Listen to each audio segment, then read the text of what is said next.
Zaman penjajahan Jepang di Indonesia. Tahun 1942, Jepang melakukan penaklukan terhadap Asia Tenggara.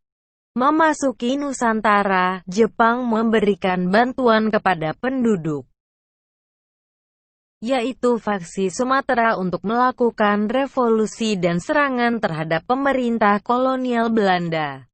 Belanda yang sebelumnya sudah diduduki oleh Nazi Jerman pada awal Perang Dunia II, akhirnya kalah dan memutuskan untuk menyerah. Dengan demikian, pada tahun inilah Jepang mulai melakukan penjajahan di Indonesia. 3,5 tahun berikutnya, penjajahan Jepang berakhir. Akhirnya kalah dan memutuskan untuk menyerah. Dengan demikian, pada tahun inilah Jepang mulai melakukan penjajahan di Indonesia. 3,5 tahun berikutnya, penjajahan Jepang berakhir. Dibahas pada tanggal 17 Agustus tahun 1945, adalah hari dibacakannya Proklamasi Kemerdekaan Indonesia oleh Soekarno dan M. Hatta atas nama bangsa Indonesia. Secara resmi Jepang telah dikuasai Indonesia sejak tanggal 8 Maret tahun 1942. Kompilasi Panglima Tertinggi Pemerintah Hindia Belanda disetujui tanpa syarat di Kalijati, Subang, Jawa Barat. Jepang berhasil memenangkan Hindia Belanda dengan tujuan untuk menguasai sumber-sumber alam, terutama minyak bumi, guna mendukung potensi perang Jepang serta mendukung industrinya. Jawa dijadikan sebagai pusat penyediaan seluruh operasi militer di Asia Tenggara, dan Sumatera menjadi sumber minyak utama. Jepang tanpa banyak persetujuan berhasil menguasai Indonesia. Bahkan, bangsa Indonesia menyambut kedatangan bala tentara Jepang dengan senang dan gembira, mengatakan bahwa Jepang telah membebaskan bangsa Indonesia dari belenggu penjajahan kolonial Belanda. Pada awal pergerakannya, pemerintah militer Jepang bersikap tidak bersahabat dengan negara Indonesia. Namun, akhirnya berubah menjadi baik setelah sekian waktu Jepang bertemu Indonesia. Apa yang disetujui pemerintah Jepang sebagai pendukung kemerdekaan Indonesia. Sementara itu, bahasa Jepang berlaku demikian demi kepentingan pemerintahannya yang pada saat itu sedang berlangsung perang. Selain setelah Jepang memahami harapan yang besar dari Indonesia untuk mencapai kemerdekaan, mereka mulai membuat propaganda untuk mendapatkan kepercayaan pada hati bangsa Indonesia. Jepang pun terlihat dianggap telah memihak pada kepentingan bangsa Indonesia.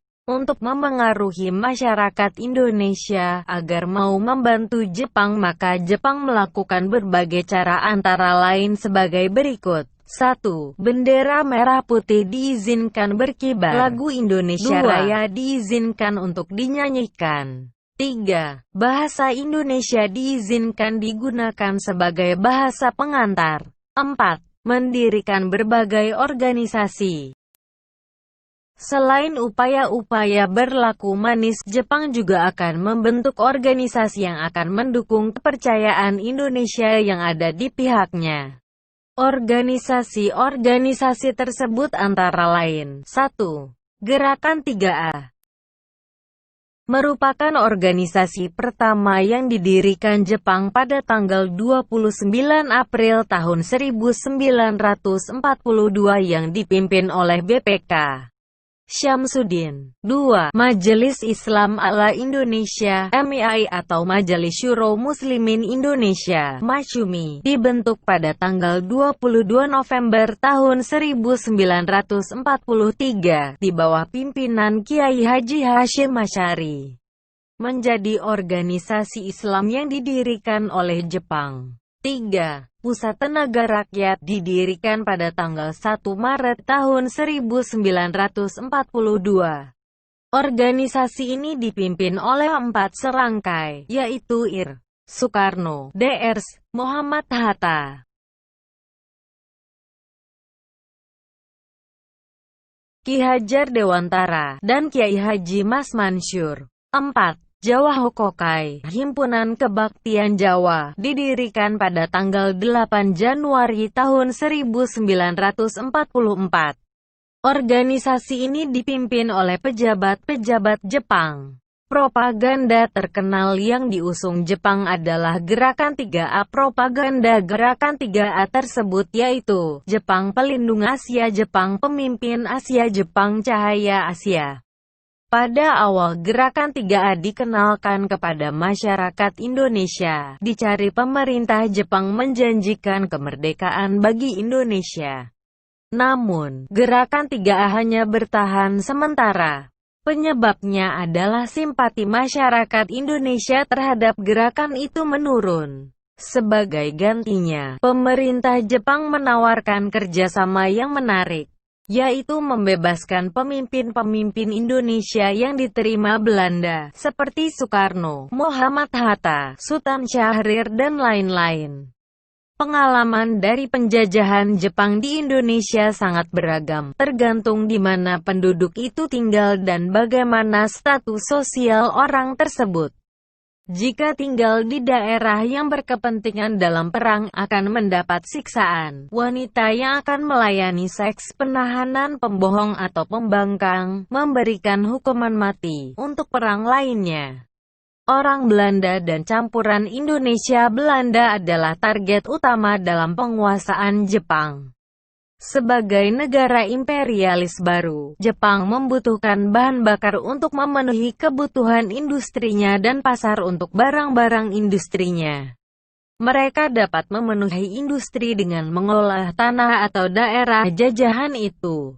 Demikianlah jelasnya tujuan kedatangan bala tentara Jepang ke Indonesia. Mereka ingin menanamkan kekuasaannya. Dengan kata lain, untuk menjajah Indonesia. Jepang semakin jelas menjajah Indonesia setelah sumber-sumber ekonomi dikontrol ketat oleh pasukan Jepang.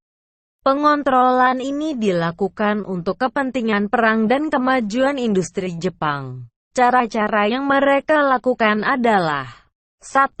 Mengadakan romusha. Tidak sedikit para pemuda yang diambil dan dijadikan romusha. Romusha adalah kerja paksa yang diambil dari para pemuda dan petani untuk bekerja dipaksa pada proyek-proyek yang dikembangkan pemerintah pendudukan Jepang. Banyak rakyat kita yang meninggal karena kompilasi romusha, karena umumnya mereka yang disetujui dan berbagai penyakit.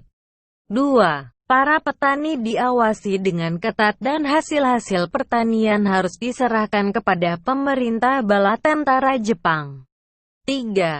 Hewan peliharaan penduduk terpaksa membayar untuk memenuhi kebutuhan konsumsi perang. Selain itu, Jepang memberlakukan sistem kerja paksa atau romusha untuk membangun jalan, jembatan, dan lapangan udara. Mereka tidak hanya dipekerjakan di dalam negeri tetapi juga dikirim ke Malaysia, Vietnam, Myanmar, dan Thailand. Mereka bekerja tanpa upah dan tanpa makanan yang cukup. Meskipun Jepang hanya berkuasa selama 3,5 tahun di Indonesia, namun beban yang diterima penduduk Indonesia seperti dijajah berbeda tahun. Pada tahun 1943, Jepang meminta pasukan tambahan untuk membantunya melawan pasukan Amerika dan sekutunya karena tentara Jepang sendiri mulai terdesak.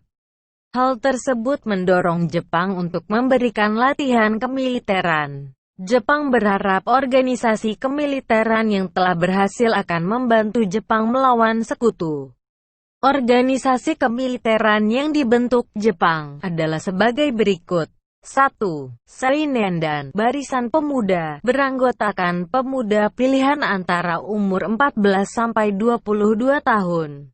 2. Keibodan, Barisan Pembantu Polisi, beranggotakan pemuda berumur 26 sampai 35 tahun. 3. Heiho, Pembantu Prajurit Jepang, anggota Heiho ditempatkan dalam kesatuan tentara Jepang sehingga banyak dikerahkan ke medan perang.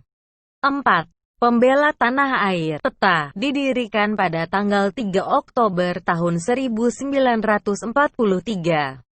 Calon perwira PETA mendapatkan pelatihan di Bogor. Tujuan didirikannya peta adalah untuk mempertahankan wilayah masing-masing. 5. Beranggotakan pemuda berumur 26-35 tahun. 3. Heiho, pembantu prajurit Jepang. Anggota Heiho ditempatkan dalam kesatuan tentara Jepang sehingga banyak dikerahkan ke medan perang. 4. Fujinkai, barisan perhimpunan wanita. Suisintai, barisan pelopor. Jibakutai, barisan berani mati. Seinentai, barisan murid sekolah dasar. Gakukotai, barisan murid sekolah dan lanjutan. Pembela tanah air. Peta didirikan pada tanggal 3 Oktober tahun 1943. Calon perwira peta mendapatkan pelatihan di Bogor. Tujuan didirikannya peta adalah untuk mempertahankan wilayah masing-masing. 5. Dan Hizbullah, organisasi pemuda-pemuda Islam yang dididik militer. Menyerahnya Jepang kepada sekutu Amerika Serikat membalas serangan Jepang dengan menjatuhkan bom atom di kota Hiroshima, Jepang pada tanggal 6 Agustus tahun 1945, dilanjutkan pada tanggal 9 Agustus tahun 1945. Amerika Serikat melakukan pengeboman di kota Nagasaki, Jepang. Jepang melaporkan bahwa dia berada di ambang kekalahan. Jepang kemudian akan segera menghadiahkan kemerdekaan untuk Indonesia. Pada tanggal 15 Agustus tahun 1945, Jepang menyatakan menyerah kepada sekutu. Setelah mendengar kabar dari Jepang, golongan muda Indonesia segera mendesak golongan tua untuk memproklamasikan kemerdekaan Indonesia. Para pejuang kemerdekaan Indonesia telah melakukan persidangan-persidangan BPUPKI, Badan Bentukan Jepang untuk menyiapkan kemerdekaan Indonesia, hanya menyetujui proklamasi saja yang belum dilakukan.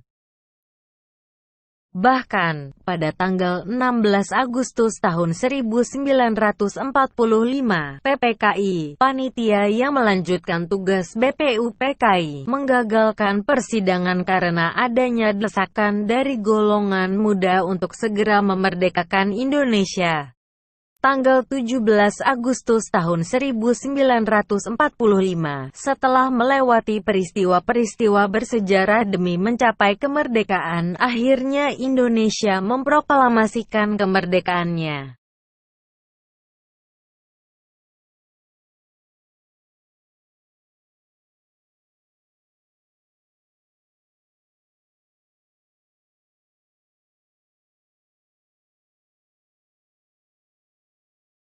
Dengan demikian berakhirlah penjajahan Jepang di Indonesia.